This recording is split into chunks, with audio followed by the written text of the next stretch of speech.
Let's face it, the housing market has changed. Are buyers finally getting some leverage back? If they are, the bigger question is, should you buy now or wait? More importantly, what will it take for affordability to return?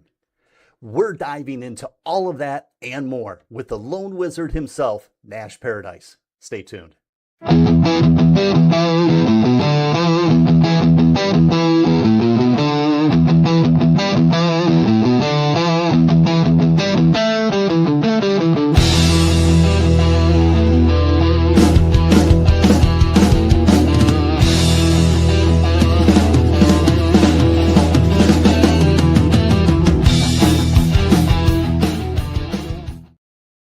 Well, happy Wednesday, everyone, and welcome to the Mojo Show, your real estate podcast where we talk about everything real estate. I'm your host, Joe Mortgage. And I'm Cup of Joe Mortgage. This week's episode, we're diving into the three main questions we're hearing a lot right now. First, how buyers are pressing their leverage during what some are calling the great pause. Secondly, we're going to dive into what's it actually going to take for affordability to improve. And finally, we'll wrap up probably the question we're asked more than anything. Oh, I lost my script, Joe. Can you believe that? I'm reading right from my script and it just went boom, gone. So the question we're probably did you got it back up now? Yeah, I do. I brought it. Yes. Should you try timing the market or focus on time in the markets? All of that more. But first, before we get to all that, a little coffee talk with the Joes.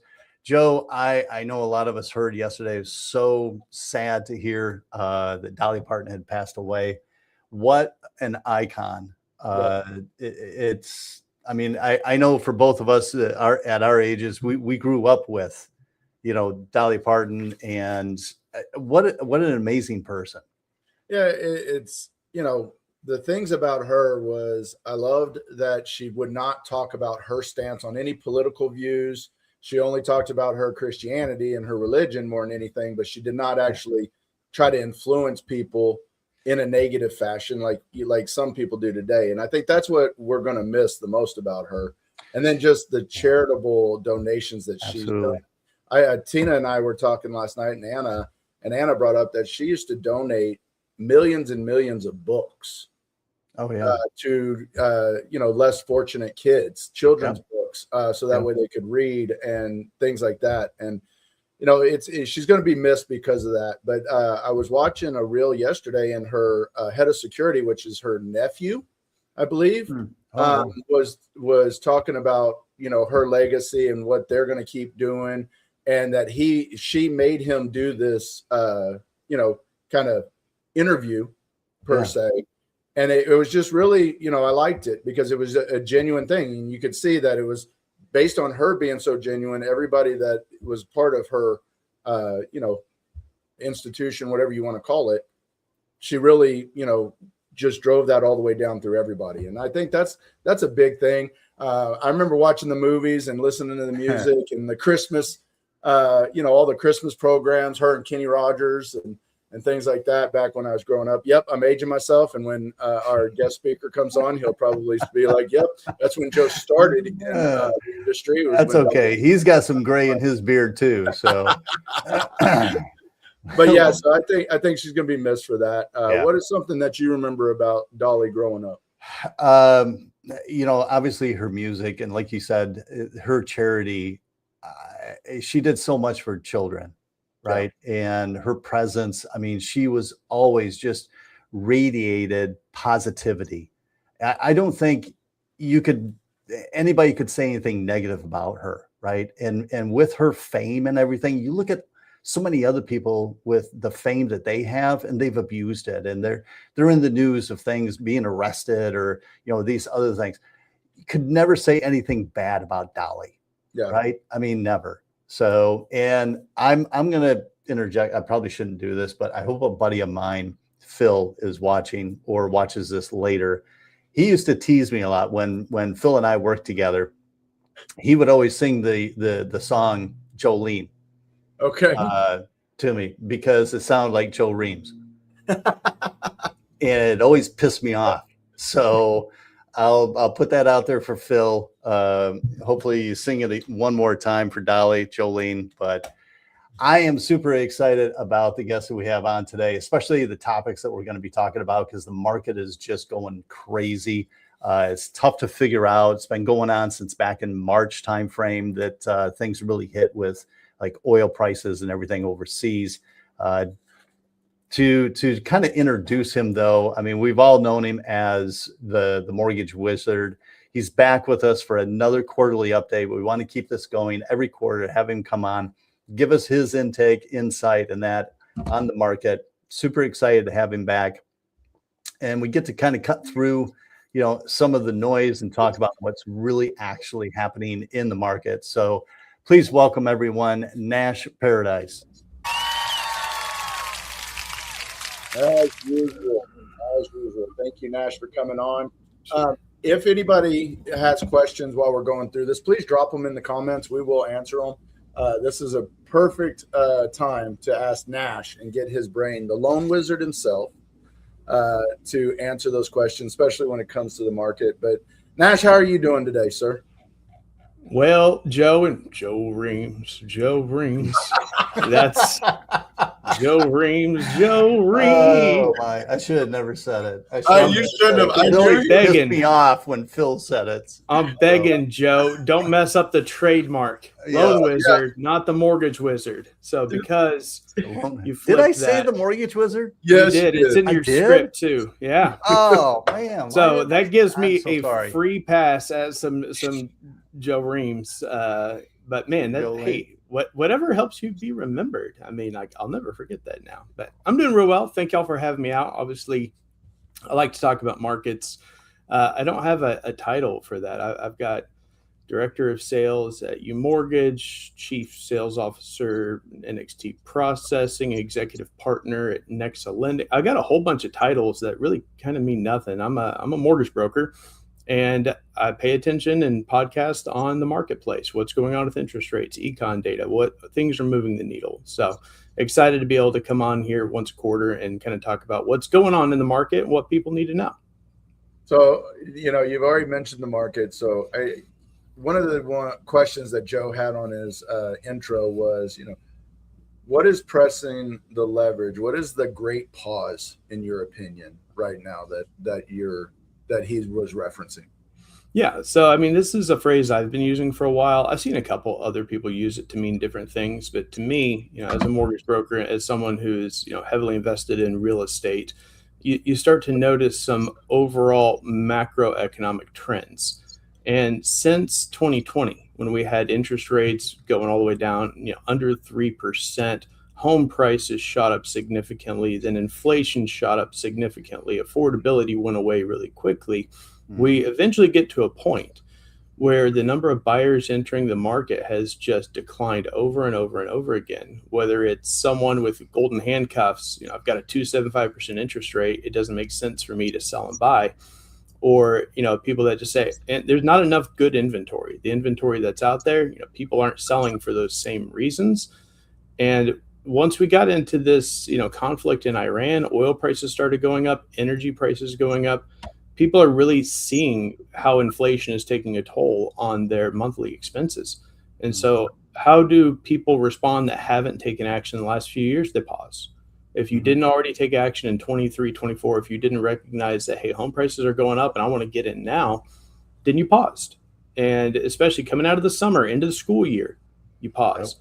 There's not enough reason to jump into the market for most people who don't have to.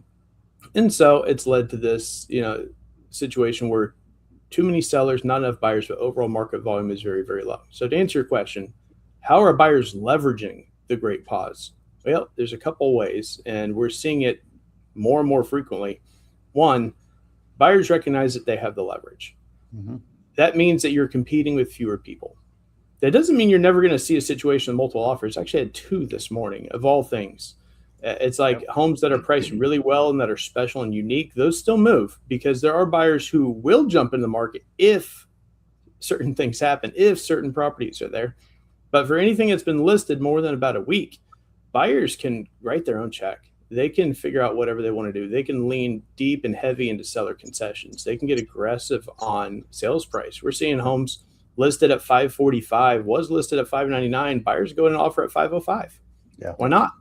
No one else is offering on it. So start a conversation, see what someone's willing to do. When you hold that much leverage of being the only offer on the table, you're going to know exactly where someone is willing to bend, where they're willing to break, and what they can do. So buyers are seeing this opportunity and knowing that if I'm flexible, if I have some patience to see what is out there, and I have, most importantly, a great buyer's agent who knows this stuff and knows how to negotiate it, buyers are kind of taking anything they want, getting some money, lower purchase price. They're doing a lot of things to help themselves. You got a little bit of background noise there. Is Greg in the office today? I don't know. I'm just going to try to ignore it and move on. Love all the bloopers we end up getting. Right. Well, you bring up a great point about there's, the buyer's market now. I mean, you and I went through the 2021, 2022, where it was a total seller's market. People offered $100,000 over list price, over appraisal value. And you're right. Right now, if you're a buyer, even if you have that 2.75 or 2.5 rate, you have a chance to to go into a home where you're not paying the closing cost. Yep. And I think that's where people miss the opportunity if they're on that great pause, in my opinion. But I'd love to hear some of the things from yours, like your expertise, because you've bought homes during the last couple of years, even though you always say you'll never move after the next house. But oh, sorry, did I bring that up? Too soon. Too soon. But that's one thing that I'm trying to tell some of my buyers and our agents. They're still going into this mindset of, I have to not do an inspection. I have to not ask for closing costs. And the market has changed to where get that inspection, get that closing cost, but be realistic in your negotiations too. But I want your take on that too and what you're seeing. Yeah, I think the takeaway there is actually different and kind of funny, really, but it's the word communication.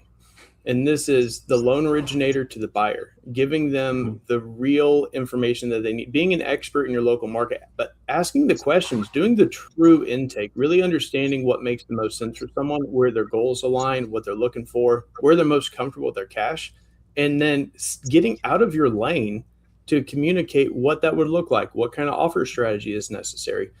Communicating that with their buyer's agent, having that same relationship where you can talk about what makes the most sense for the buyer and coming up with a strategy and a game plan together where you're shooting texts back and forth on, hey, this property, if we go at this, we ask for this, can we get more aggressive here? Yeah. One, it makes buyers know that you care. Two, it makes the real estate agent look great because now they have an entire team of people who are working, for the benefit of the buyer together. And if you're not doing that, you are more now than ever hurting your borrowers. If you don't get those conversations going, if you're not all actively working together to figure out how can I help this buyer leverage, because the fact of the matter is most real estate agents don't sell more than a couple homes a year. A lot of them do zero. Some of them are very good, but as a mortgage broker, we're going to see a lot more transactions. We're going to be a little bit more in the know on what's going on in our area at any given time, just because of the nature of the way our business works. We need to be sharing what we know and be that trusted expert to help buyers see you can do all these things, be patient. Or, hey, I know it's a buyer's market and you just watched this podcast that said ask for the world and try to get it, but this home is 3 days on the market and it's underpriced. 8 months ago it was listed $60K higher. You may need to be that market expert that says, yeah, we need to go and we need to press on a strong offer if you want a chance at winning this. It all comes down to just communication and what kind of expectations you're setting. Nash, do you think that buyers right now, for the most part, recognize that they have this leverage and negotiating power? Or do you think they're still acting like back in 2021? I'm seeing a little bit of both, but I'm seeing a lot more buyers where I'm telling them, hey, it's a buyer's market, right? And they're like, well, yeah, that's why I'm talking to you. A lot of that has to do with how they're getting to me. I'm capturing most of my buyers via professional real estate agents that I have a great working relationship with. So I know they're having those conversations. And honestly, that's probably the information they're putting out into their social sphere that's bringing buyers in. I would be putting that out there if that was my job, my world. And so I think by the time they get to me, they have some idea. But most of the buyers I'm talking to, they're renting. Most of them are relocating. Most of them have a really good reason to be buying, which is scary because, I mean, that's the shrunken buyer pool. It's people who don't own, rent still high, expenses are high, might as well own. But they are starting to get the information that this market may be for you, and it may make sense for you to take action right now. Yeah. One of the things that I always hear is, well, I'm waiting for the market. And we're talking about that right now. And then I've had somebody actually say, well, when is it going to be the perfect time for me to buy? And I always wonder that word perfect, because, that can be different for anybody. And a perfect market is a buyer's market with low interest rates. Does that exist? And right now, I don't think it will exist, because once that rates do go down, it's going to start turning back to where you're not really going to be in a buyer's market anymore, in my opinion. And I would love for you to kind of share your opinion on that too. What is a perfect market that these buyers are waiting for? And, and does that exist? Yeah, I think we need to dissect, what do they really mean there? People say things, they use certain combinations of words because they don't know how to communicate what they're really trying to say. What they're really trying to say is, I need affordability and I need value. And I need both of those things at the same time. I want to feel like what I'm paying for my loan. And this is going to be based on their own contextual observations on what is fair, what is reasonable. What kind of rate do they think is great? And, depending on if they've bought a couple homes in the last few years, like I have. I had one at a 2.75 and bought another home at a 7.5. Not a whole lot of fun, but it's shaped my opinion on where I need to be. Or if they bought their last house in 2006, they could have completely different expectations. So perfect is part one, affordability. Can I have a payment that is reasonable, that makes sense? And right now, everyone's looking at, I need more affordability. And they do. We are really low on affordability right now. If you put affordability on an index, take wages versus expenses versus consumer debt, and all tie that against, median home prices with median interest rates divided as a percentage of their debts, we are not in a very affordable spot. We keep going up higher and higher and higher on the amount of gross income that has to be allocated to housing. And that's not going to change, but it does create this spot where no one's going to feel like that affordability matches. The second part is the problem that we're really, I feel like, dealing with over the last couple of years is value. No one likes to pay $20 for a $10 cheeseburger. No one wants to go and fill up their truck for $125 like I did yesterday, when it used to be $60. And when things increase too quickly, you will always have your impression of value predicated on your previous expectation. If that home in that neighborhood, you used to look at it on Zillow and it was $500K and now they're $750, you're never really going to feel value. And, that's why it's our job to be asking the questions on the why, because when you bring people away from trying to get perfect and the perfect match, you uncover that this is a home. It is an investment, but it's also a home. This is where your family is going to be. This is where you're going to put down roots for X amount of years. Yeah. And, we have to figure out, does it make sense for you? Is it worth selling and buying this house just to get a little more square footage if it increases your payment $1,800 a month and now you can't travel like you want to? You can't save. You can't do these other things. And, every situation is different. We just need to be having those thorough calls. So you spoke on value and affordability. In regards to affordability, because you keep your eye on the market quite heavily, you watch it a lot. What is it really going to take for affordability to return? It can't. Thank you for having me. Okay, there we go. That's the show, folks. It can't. What's it gonna take? Please drop your comments after that one. Yeah. Okay.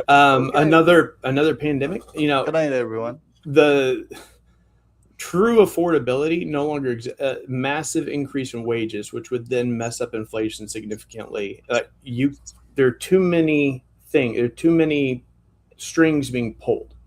Affordability will never really be what it is. What is going to change is honestly lowering expectations, being diligent in expenses, and putting yourself in a position to do more with less, taking that expectation of a $500,000 $600,000 house down to 400 425. Your first starter home doesn't need to be 400K. You want a $2,500 payment, we're going to bring that down. I mean, part of it is kind of resetting expectations, but from a practical standpoint, what do the markets need to improve affordability for more people? Because as affordability improves, more people will cross over that threshold where now they can take action. So specifically to that question, we need one thing only, and that is to exit the Iran conflict. That has been a massive mishandled snap. It's bad. It's not going well for anyone. Yeah. And global economics are key. Global energy prices do not care about your politics. Econ data does not care about politics. These things don't care. So this is not a political thing. This is a rational and reasonable thing where you've got money coming from all over the world, moving into different places. Their trust in U.S. bonds, their concerns for worldwide energy costs. These are all real things. And we've been teased with a peace deal at least 29 times now. And the markets don't buy it. They don't believe it.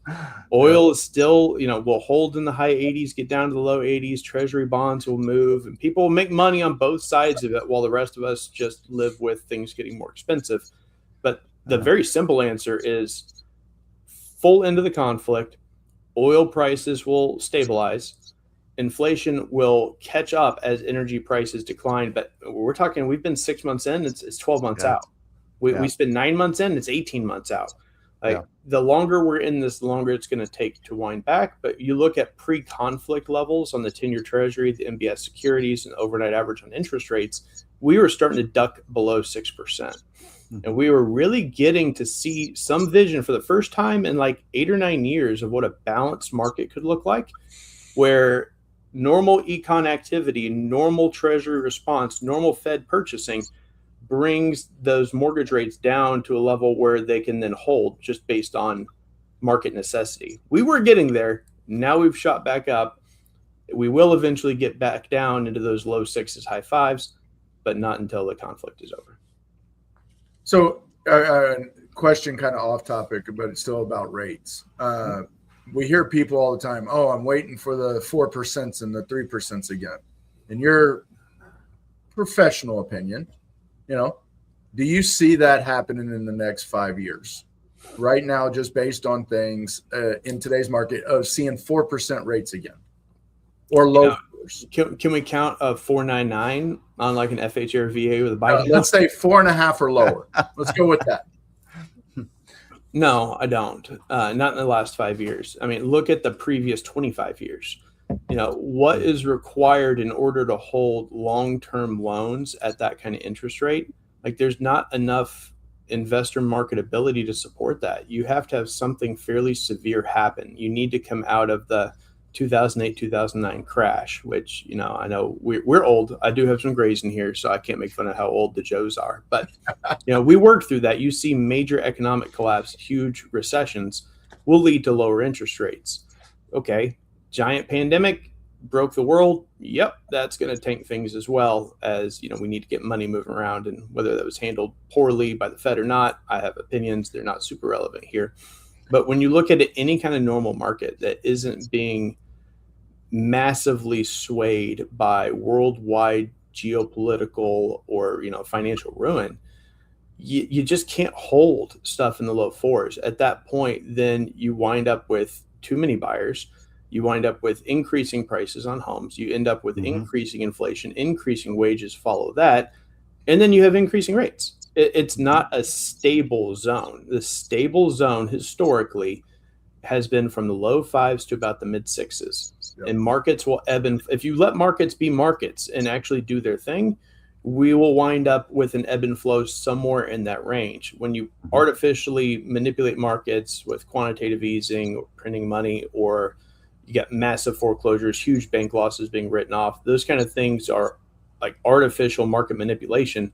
they'll give you some short-term gains, then it'll overcorrect, which is what we've seen in the last few years, an overcorrection.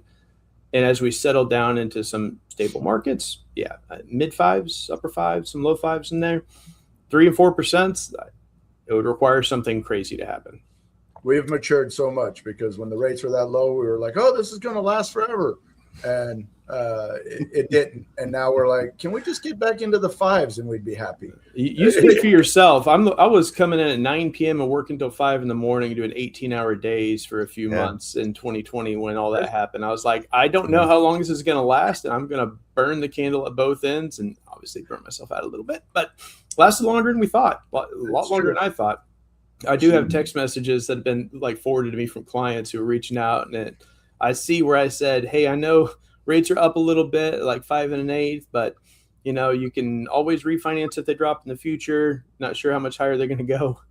Like, oh man, that 5 1/8 sounds really good. I had people getting mad at me for 4.75s, 4.625s. Like perception is reality. And some of those perceptions, they were shaped on what we had before, just like they are now. A 6.625 sounds high compared to a 5.99. A 6.625 sounds low compared to a 7 1/4 that we've been teasing back and forth on, depending on criteria in the last couple of weeks. Like, your perception is your reality, and you as the professional, you have to get rid of that and figure out, how do I communicate what is real, what is true, what is good, and why? Because we tend to take a lot of our own perceptions into those conversations, and frankly, don't do our job as well as we should because we feel like things are too high, things are unaffordable. We need to be capturing the people that should be taking advantage of this market. Yeah, and the reason I asked the question about the 5 years is because it is, this kind of goes to the next thing that we've been talking about is it time in the market or time in the market? We talked about this last time you were on the show too. That 5-year mark, in my opinion, is the time where you really start making some more appreciation on your home. If you've been in it around that time, especially in the way that the rate market is today. So that's why I was asking that 5 years. So kind of want your thoughts back on, that time in the market or time in the market, and kind of talk about that for a little bit. Yeah, this is one of my favorite phrases. I use it all the time. I used it this morning, and I'll probably use it again this afternoon when talking to buyers, who are concerned with, is now the time to buy? Does it make sense right now? And I always make sure to start with, hey, most important is time in the market, not timing the market. If you can find a home that you can be in for 7, 9 years, you're going to do well across just about every stretch of 7 to 9 years, especially in my market here in North Texas. You're gonna be pretty happy with yourself. If you're making moves that are only good for 2 to 3 years, there are some price points. There's some new construction neighborhoods where I'm worried. They're spending $550 for a 2,200 square foot home. They're going to be building for the next 3 to 4 years out there. I think that's going to be a poor investment where it may not make sense to buy. If you have the wrong combination of elements in there, then we're not seeing rapid appreciation. We don't expect things to just shoot up 5-7% annually right now. Some markets, some price points will be a little bit different.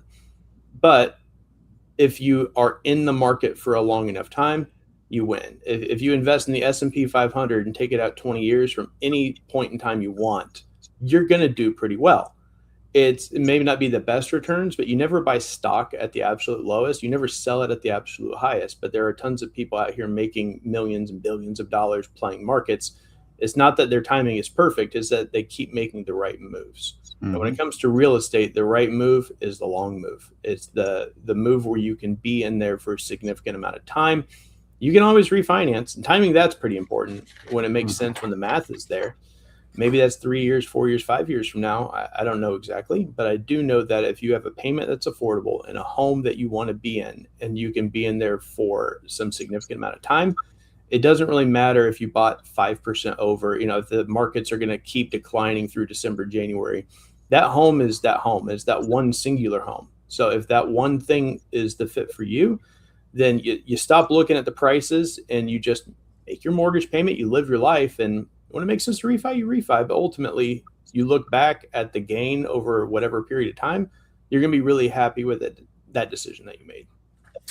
Well, as we begin to wrap things up, as we're getting towards the end of the show, I want to do just a quick rapid fire questions with you, Nash, that I think is good information for everyone listening. Plus, I enjoy doing these rapid fire questions. So just be brief on these. Let's not do the long-winded 10-minute answer, please. But the first one, rates. Concerning rates, what do you think? Going up, down, staying the same? Going up today, down at the end of the week, staying the same over the next couple months. Okay. All right. Home prices going up, down, or flat?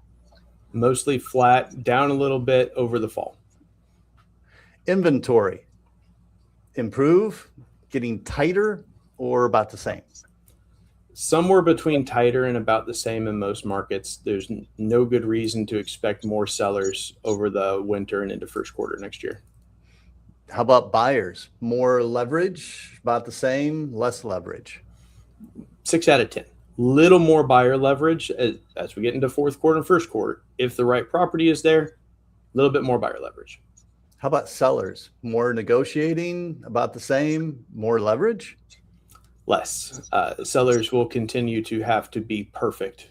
Perfect listing, great photos, have all those extras. If you're not different, you better be the best price.